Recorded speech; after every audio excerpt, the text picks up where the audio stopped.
کہ جب علی ابن موسیٰ الرضا چلے ہیں نماز عید پڑھانے کے لیے،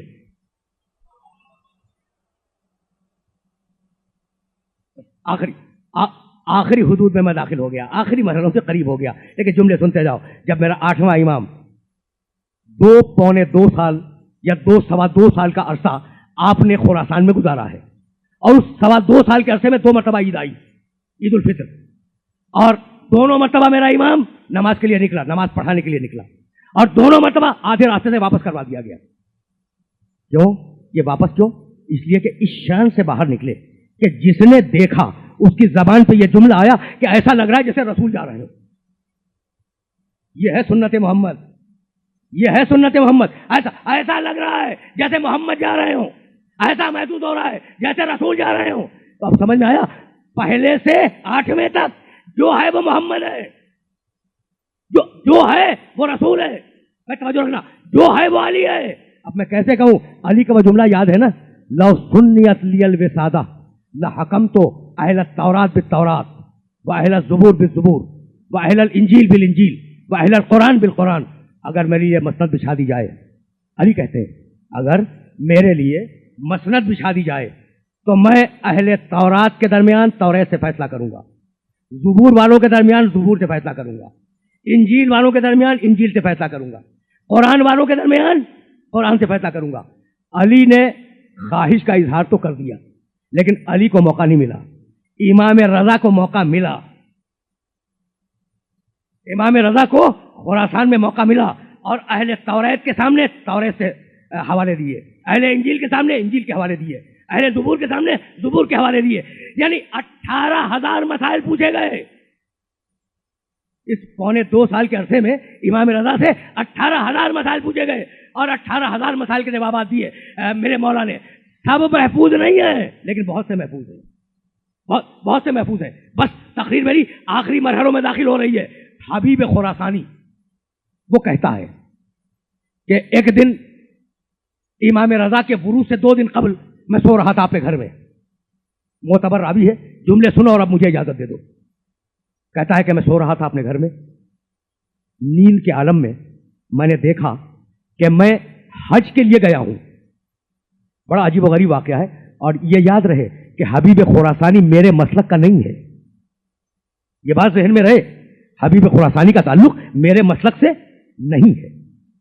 میں خواب میں ہوں، امام رضا کے آنے میں 2 دن ہے، میں خواب میں ہوں، میں نے دیکھا کہ حج ہو رہا ہے، میں حج کر رہا ہوں. اتنے میں کسی نے آواز دی کہ پیغمبر مسجد ابوذر میں بیٹھے ہوئے ہیں، اور عام ملاقات کی اجازت ہے، جو چاہے ملے.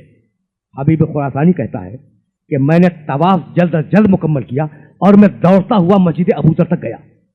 میں سننا واقعہ سننے کے قابل ہے. دیکھو رسول کی سنت کہاں تک جاتی ہے، اور واقعہ خواب کا ہے. میں دوڑتا ہوا مسجد ابوذر تک گیا. لوگ رسول کا ہاتھ چوم رہے تھے، رسول کے پیروں کو چوم رہے تھے. میں بھی صف میں آگے بڑھتا رہا، یہاں تک کہ میں رسول کے پاس پہنچا.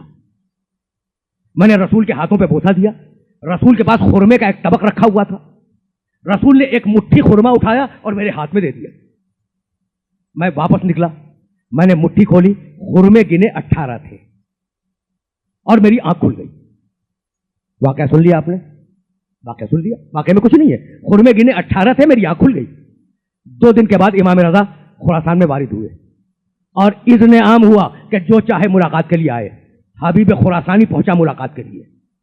بھائی سننا، بھائی واقعہ سن لیا نا.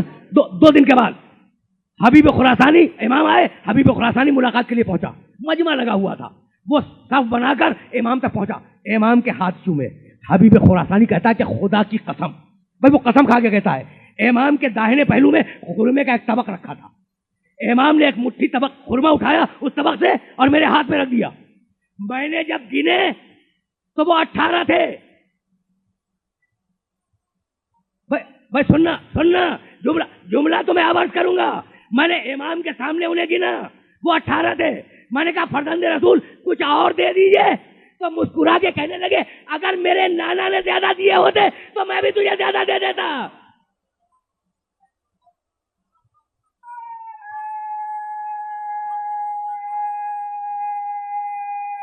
عجیب.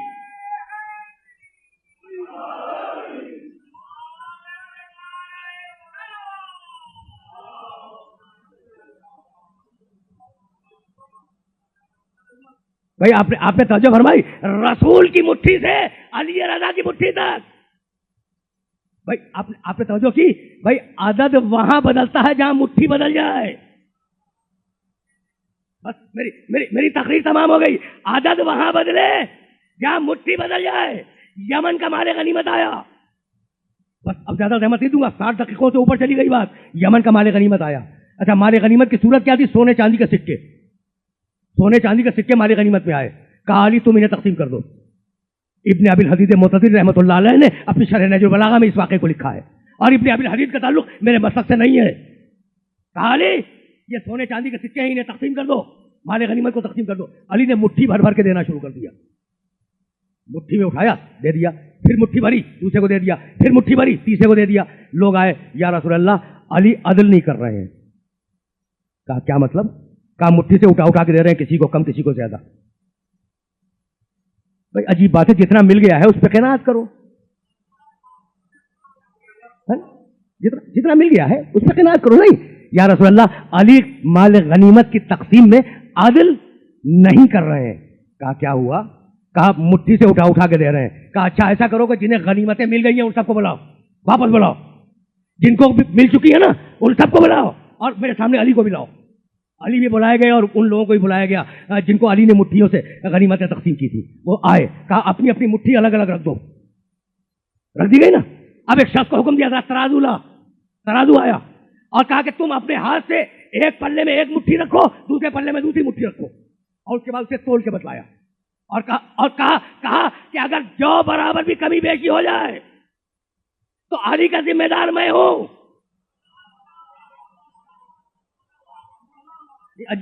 عجیب بات ہے. اگر جو برابر بھی کمی بیشی ہو جائے تو اس علی کی مٹھی کا ذمہ دار میں ہوں, میں محمد ہوں. جب تولا گیا تو سب برابر نکلی تو مسکرا کے کہنے لگے کفی و کف علی فی العدل سوا. میرا ہاتھ اور علی کا ہاتھ یہ دونوں عدل کرنے میں برابر ہیں. بس میری تقریر تمام ہو گئی. محمد کا ہاتھ دست عادل, علی کا ہاتھ دست عادل. تو جو دست عادل ہو وہ دست ظلم پہ کبھی بیعت نہیں کر سکتا.